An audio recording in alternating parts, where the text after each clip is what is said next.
And ఈ movie అంటే shoot అంతా ఒక పల్లెటూరు, కంప్లీట్ పల్లెటూరుకి వెళ్ళి చేశారా? సో జనరల్గా అంటే చిన్నప్పటి నుంచి పల్లెటూరులో ఎప్పుడో సెలవులు వచ్చినప్పుడు అలా వెళ్తారు, లేదా పెరగడం వేరు. కానీ సినిమా షూట్ కోసం వెళ్ళినప్పుడు చుట్టూ ఉండే జనాలు అంటే ఒక సెలబ్రిటీస్ని చూస్తున్నాం, ఇలాంటి ఒక ఎగ్జైట్మెంట్. సో మీకు బేసిక్గా ఆ షూట్ మూమెంట్స్లో బాగా కొత్తగా అనిపించిన experiences? I think the acceptance, the reception, వాళ్ళు మమ్మల్ని రిసీవ్ చేసుకున్న విధానం మాకు చాలా బ్యూటిఫుల్గా అనిపించింది. Very welcoming. అసలు వాళ్ళు మా ఊర్లో షూట్ చేస్తున్నారా, వెరీ గుడ్ అండి, ఇక్కడ చాలా బాగుంటుంది, ఇక్కడ చేసుకోండి, షూటింగ్కి వచ్చి అప్పుడప్పుడు చూసి వెళ్ళడం వాళ్ళు.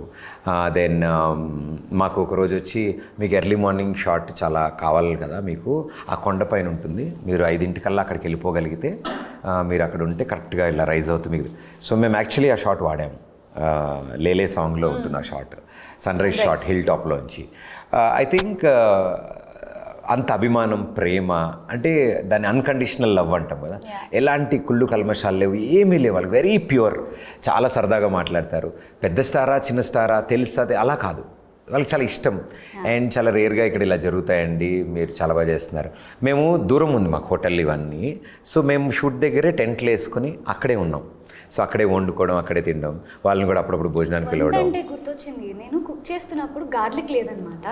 సో ఐ థింక్ వాళ్ళే వెల్లుల్లి ఇంటికి వెళ్ళి వాళ్ళ ఇంట్లో చుట్టూరా ఇల్లులు ఉంటాయి కదా, మేము మధ్యలో స్పేస్ తీసుకుని చేసామన్నమాట. కొండ ప్రాంతం అరకులో. So most beautiful memorable experiences. I think all thanks to them. నిజంగా చాలా బాగా సపోర్ట్ చేశారు. నేను అట్లా పల్లెటూర్లకు వెళ్ళి షూట్ చేసినప్పుడే ఇంకా ఎక్కడో ఒక కొత్త ఇంకా చేయాలన్న ఒక మోటివేషన్ కూడా వస్తుందేమో. అంటే వాళ్ళు చూస్తూ ఒక సెలబ్రిటీని చూసాము, లేదా ఒక షూటింగ్ చూసామనే ఎగ్జైట్మెంట్ వాళ్ళలో చూసినప్పుడు ఇంకా లైక్ వాళ్ళు కూడా మాతో కలిసిపోయి ముచ్చట్లు చెప్పి అట్లా అనమాట. సో వెరీ నైస్ టైం మేము వాళ్ళతో స్పెండ్ చేసింది. మోర్ దాన్ ఆ షూటింగ్ అదంతా కన్నా ఆఫ్ స్క్రీన్ మేము కూర్చుని మాట్లాడుతున్నప్పుడు వాళ్ళు వచ్చి మాట్లాడి వాళ్ళు ఏమేమి చేస్తారు చెప్పి వాళ్ళ లైఫ్ స్టైల్ అంతా తెలుసుకొని చాలా మంచిగా అనిపించింది. నేను ఇందాక మీరు ఒక విషయం చెప్పారు, మీరు వంట చేస్తారా? యా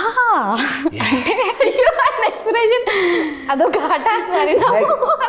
మీరు అలా అంటారు ఏంటండి, చాలా అద్భుతంగా చేస్తారు.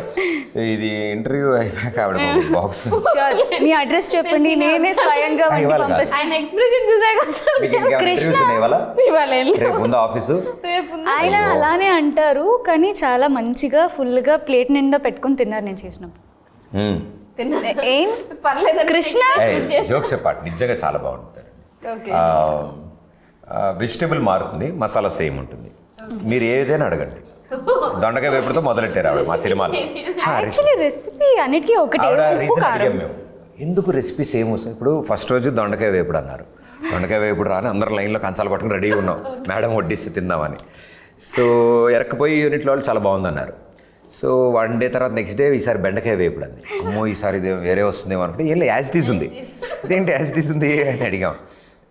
చేసేవాళ్ళు కామన్ అయినప్పుడు అది కూడా సేమ్ ఉంటుంది కదా. బట్ నో, నిజంగా అన్నిటికీ ఒకటే రెసిపీ. ఏముంది, ఉప్పు, కారం, పసుపు, వెల్లుల్లి. వెజిటేబుల్ మారుతుంది. అది సీను పాపం తరిగిస్తే, మసాలా సత్య వేస్తే, మేము స్టవ్ వెలిగించి రెడీగా పెడితే ఇలా గరిటతో ఇలా రెడీ. నేను చేసేసాను. లేదు, ఒకసారి నేనే చేశాను మొత్తం A to Z. కట్టింగ్ కాదు, కట్టింగ్ రాదు నాకు. ముందు ఫ్రై చేశాను. ముందు మొదలెట్టారు, ఇది ఏమవుద్దో తెలియదు కదా, చివరిలో ఇది కలర్ బట్టి లేదు బాగా వచ్చింది. యాక్చువల్లీ దొండకాయ ఫ్రై చేసా, బట్ కట్ చేయడం నాకు టాస్క్ రాదు. చాలా బాగా చేస్తాను.